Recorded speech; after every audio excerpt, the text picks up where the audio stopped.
첫 절부터 끝절까지 이 시편은 줄곧 어떻게 하나님이 힘을 주셔서 온갖 어려움에 대처하게 하는지 설명합니다. 어떻게 그 힘을 얻을 수 있을까요? 여기서 다윗은 하나님의 길은 완벽하며 그분의 말씀에는 한 점 흠이 없어서 높은 성벽이라도 뛰어넘을 수 있다고 말합니다.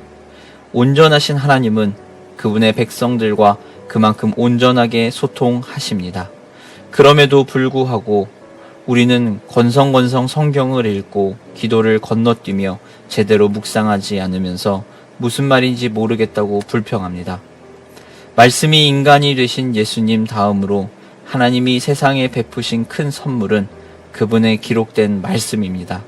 말씀에 기회를 주기만 하면 그 말씀이 우리 심령을 불타오르게 할 것입니다. 오늘은 묵상 20번째 날입니다. 그리고 1월의 마지막 묵상 날입니다. 시간이 진짜 잘 가네요. 1월 29일이 다가온 거 보니까요. 벌써 1월 한 달도 지나갔습니다. 여러분 2021년 한 달 어떻게 보내셨나요? 한 달 동안 또 날이 또 많이 춥고 해서 눈도 많이 오고 날도 춥고 하면서 많이 여러 가지로 어려운 일들도 있었는데 그래도 하나님 은혜 가운데 여러분 또 하나님 보호하신 가운데 평안한 가운데 지내셨기를 바랍니다. 오늘은 시편 18편 28절부터 33절에 있는 말씀을 가지고 말씀을 통해 강건해짐이라는 제목으로 함께 말씀 나누도록 하겠습니다. 오늘 시편은요, 다윗이 하나님을 어떻게 도우시고 어떤 분이신지에 대해서 강력하게 이야기합니다. 특히 오늘은요, 처음부터 28절 시작하는 순간부터 33절에 갈 때까지 하나님이 어떻게 힘을 주시고 어떻게 어려움을 대처하게 하시는지에 대해 설명을 합니다. 다윗이 하나님의 길은 완벽하며 그분의 말씀에는 한 점 흠이 없어서 높은 성벽이라도 뛰어넘을 수 있다, 이라고 얘기하고 있다는 겁니다. 하나님이 우리를 도우신다, 하나님이 우리에게 힘 주신다. 여러분 그러면은 어떤 생각이 드실까요? 하나님이 우리에게 힘을 주신다. 누군가 나에게 힘을 준다는 것은 굉장히 도움이 되는 걸 겁니다. 내가 조금 힘이 있고 내 힘으로 할 수 있을 때는 큰 느낌이 없지만 만약에 내가 지쳐 있을 때 누군가 나에게 도움을 주고 힘을 준다면 어떨까요?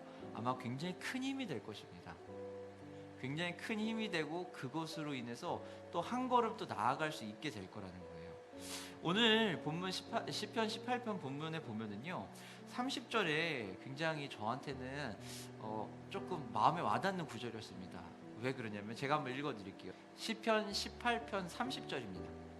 하나님의 도는 완전하고 여호와의 말씀은 순수하니 그는 자기에게 피하는 모든 자의 방패시로다. 여기에서 제가 왜 인상적이라고 했냐면요, 하나님의 도도 완전한 것도 알겠고 우리의 방패 되시는 것도 알겠어요. 근데요, 중간에 이런 말이 있어요. 여호와의 말씀은 순수하니 그는 자기에게 피하는 모든 자의 방패시로다. 여호와의 말씀이 순수하고 그래서 피하는 우리에게 방패가 되어주신다는 거예요. 이 부분이 저는 되게 눈에 확 와닿더라고요. 여호와의 말씀이 순수하다? 여호와의 말씀이 순수한 것과 방패가 되어준다는 게 어떤 관계가 있을까에 대해 고민을 했습니다. 말씀이 우리를 보호해 주신다는 거겠죠. 말씀은 순수하니 그는 자기에게 피하는 모든 자의 방패시로다.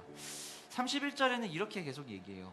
여호와 외에 누가 하나님이며 우리 하나님 외에 누가 반석이냐. 하나님 외에는 반석이 될 수 있는 분이 없다는 거죠. 하나님의 길은 완벽하고 그분의 말씀은 한 점 흠이 없다. 높은 성벽이라도 뛰어넘을 수 있다. 이 말이 너무 맞는 말인 것 같습니다. 온전하신 하나님은요, 그분의 백성들과 그만큼 온전하게 소통을 하십니다. 하나님은 그분의 백성들과 소통을 온전하게 하시기 위해서 방법을 다 동원하시고 우리가 알 수 있는 제일 좋은 방법으로 또 알려주십니다. 그래서 예수님이 이 땅에 사실 오셨던 거예요. 말씀이신 예수님이 이 땅에 오심으로 인해서 우리와 직접 대화해 주시고 우리가 어떤 것을 해야 되는지 알려주셨다는 거죠. 근데 이 시대에는 신약시대 이후에 예수님 오시고 부활하시고 승천하신 이후에는 사실 예수님이 우리와 함께 계시지 않단 말이에요. 그럼 우리가 예수님과 온전히 소통할 수 있는 방법은 뭐가 있을까요? 바로 말씀입니다. 말씀이 인간 되신 예수님 다음으로 하나님이 이 세상에 베푸신 큰 선물이라는 거예요. 그것이 바로 기록된 말씀이라는 겁니다. 예수님이 계시면 더 좋지만 그러나 예수님이 떠나신 이후에 예수님이 우리와 함께 하신다는 알고 하나님이 우리와 소통하시기 위해서 우리에게 주신 또 다른 방법이 바로 말씀이라는 겁니다.